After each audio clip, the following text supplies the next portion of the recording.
Reluctantly, Fame gave him another block of cigarettes. Billy offered those cigarettes to the trainer, who finally let him in. Wearing gloves, Billy started shadowboxing. The trainer watched carefully and was impressed by his technique.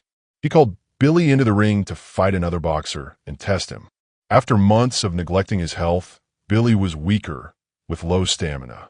But he refused to give up and fought with everything he had. Seeing this, the coach realized there was something special about Billy. Back in the cell, Kong asked him, "I heard you've started boxing again?"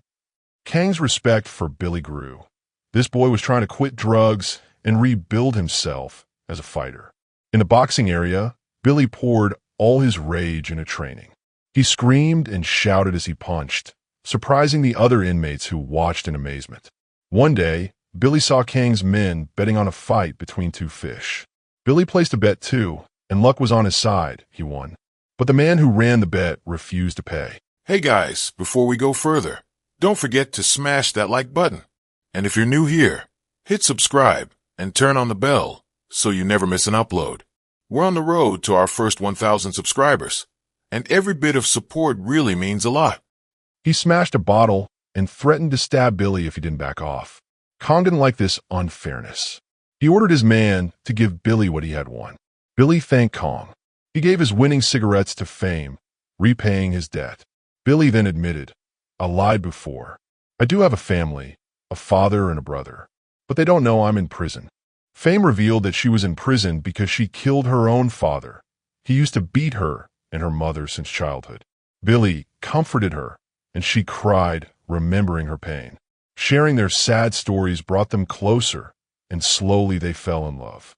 In the boxing arena, Billy trained hard with his partner. He soon adapted to Thailand's famous fighting style, Muay Thai. The trainer taught him to use more strategy while attacking, to kick harder, and to improve his punching speed. Kicking, the trainer explained, was a major part of Muay Thai, and Billy needed to get better at it.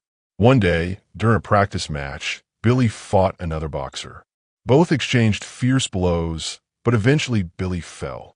Even so, the coach told him, "You're ready for your first real fight." The trainer weighed him in and announced his fight.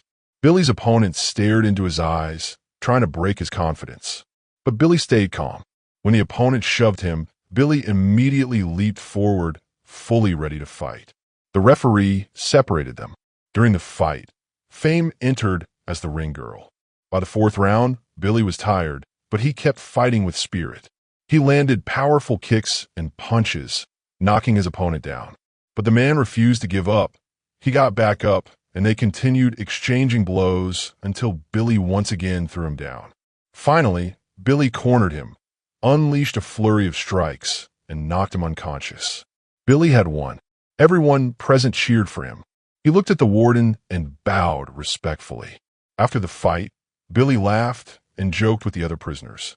He was now actively taking part in prison life. The warden was very impressed with Billy's talent and transferred him to the prison's boxing team cell, where he'd get better food and more time to train. The warden told him, "You'll represent the prison in the National Muay Thai Tournament, which will be held in another jail." Billy happily agreed. He was going to be the first foreigner to fight in such an event. It was a matter of great honor.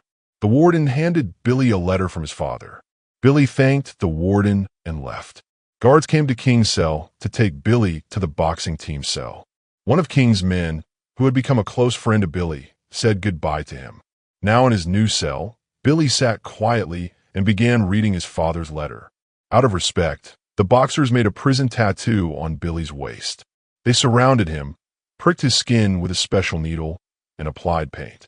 The pain was unbearable, but Billy never asked them to stop. Once the tattoo was finished, the boxers said a prayer, and Billy listened with folded hands. Later, he saw the other boxers practicing kicks with their trainer.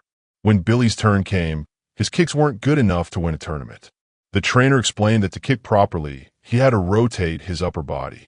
Billy tried again, and this time did better. Everyone praised him.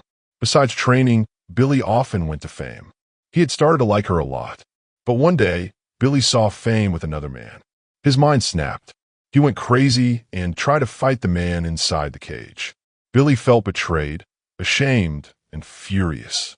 After this incident, he went back to buying yaba from King's men. His anger started dragging him into deeper trouble. During one training match, Billy lost control and beat another boxer brutally after knocking him down. Seeing this, the guards dragged him away and locked him in solitary confinement. There, he vented his rage on walls and plastic bottles, doing push-ups while staring at a devil sketch on the wall. Day by day, he trained alone. When guards finally moved him back to the boxing cell, the boxer he had beaten immediately lunged at him. Others separated them. Billy said, "Brother, I want to apologize. I made a mistake. I shouldn't have attacked you." At first, the other boxer was furious, but eventually, he accepted Billy's apology. Billy resumed his training and worked hard on his kicks, returning to his old routine. The trainer then taught Billy how to spin and strike with his elbow, with one hand blocking while the other delivered the blow. Meanwhile, Billy owed money to Kang's group from the yaba he had bought earlier.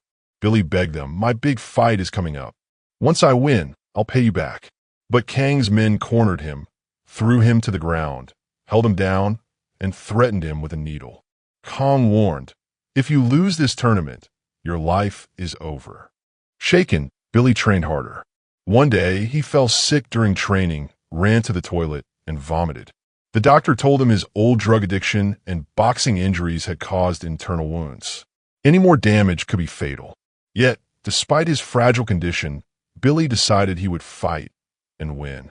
Soon, Billy and the other boxers were loaded into a truck and sent to the tournament prison. From the truck window, Billy saw the mountains of Thailand. On arrival, he slowly walked to the preparation room, catching a glimpse of the boxing arena. Just before the fight, they locked him in a cell, where he sat crying in pain from his battered body. As fight time approached, Billy walked toward the ring, the haunting sound of the boxing bell echoing in his ears. Prisoners stood outside their cells, staring at him as he made his way to the arena. Inside the ring, Billy and his opponent performed the pre-fight dance, a Thai tradition. The fight began. At first, Billy did well, blocking attacks and landing strong punches. But soon, his opponent pushed him into a corner and unleashed heavy strikes, some hitting Billy's stomach, causing severe pain. Even so, Billy got up and kept fighting. This time, he cornered his opponent and struck back with relentless punches. At the end of the round, Billy collapsed on the floor. His opponent mocked him by kicking him while he was down. The trainer shouted in anger, "What is happening here? Why is no one stopping this?" In the next round, fueled by rage, Billy shoved his opponent to the corner, but the fight raged on. Both gave everything they had. Finally, Billy used the special move his trainer had taught him, spinning and smashing his elbow into his opponent. The opponent collapsed, unconscious. Billy had won, but the victory came at a heavy cost. Billy could barely stand, his injuries severe. He fainted in the ring. The trainer rushed to save him. Soon, an ambulance arrived and took him to the hospital. When Billy woke up, he found himself tied to the bed with chains on his legs. A nurse entered, and Billy asked to go to the bathroom. The nurse took him, with a policeman watching. But when the nurse left briefly, Billy took the chance to escape past the officer. He slipped into the elevator, evaded another guard at the entrance, and fled the building.